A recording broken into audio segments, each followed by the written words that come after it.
ഇന്ന് സാമ്പാർ വറുത്തരച്ചുണ്ടാക്കിയാലോ. അതിനെ പരിപ്പും മഞ്ഞൾപ്പൊടി 2 പച്ചമുളക് 1 കഷ്ണം കായും കൂടെ ചേർത്ത് നല്ലപോലെ ഒന്ന് വേവിച്ചെടുക്കുന്നുണ്ട്. കട്ടക്കായാണ് ചേർത്തത്.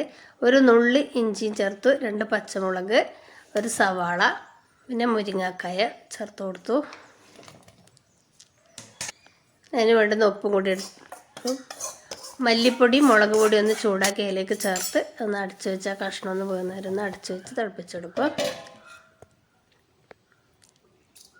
പിന്നെ തേങ്ങ വറുത്തരക്കുന്നതിന് എണ്ണ ഒഴിച്ചു, 1 നുള്ളു ഉലുവ, കുറച്ച് ഉഴുന്ന് പരിപ്പ്, ജീരകം എല്ലാം ഒന്ന് മൂപ്പിച്ചെടുക്കുന്നുണ്ട്. കുറച്ച് ജീരകം കൂടെ ചേർത്ത് മൂപ്പിച്ചെടുക്കുന്നു. 3-4 ചെറിയുള്ളി ചേർത്ത് കൊടുത്തു, തേങ്ങ ചേർത്തു, പിന്നെ കറിവേപ്പിലയും കൂടെ ചേർത്ത് കൊടുത്തു.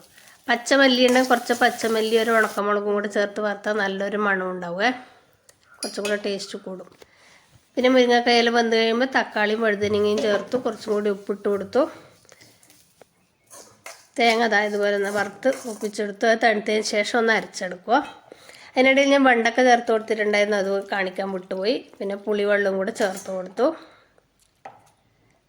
കറിവേപ്പില ഇട്ടു, ഒന്ന് തിളപ്പിച്ചെടുക്കുക. വെണ്ടക്ക വേണമെങ്കിൽ വഴറ്റി ചേർത്ത് കൊടുക്കാം.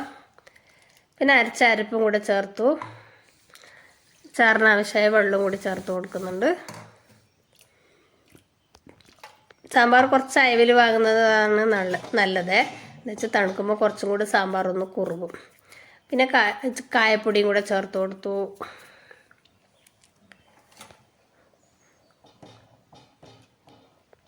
എല്ലാം കൂടി ഒന്ന് തിളപ്പിച്ചെടുക്കുക. ഉപ്പൊക്കെ നോക്കിയിട്ട് ചേർത്ത് കൊടുക്കണേ. പുളിയൊക്കെ ചേർക്കുമ്പോൾ ഉപ്പ് വേണ്ടി വരും. തിളച്ച് കഴിഞ്ഞ് നല്ല മണം വരുന്നുണ്ട്.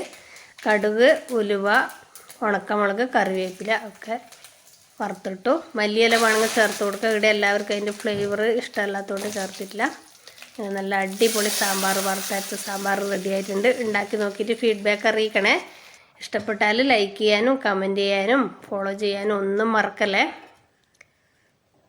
നല്ലൊരു സാമ്പാറാണ്. Thank U.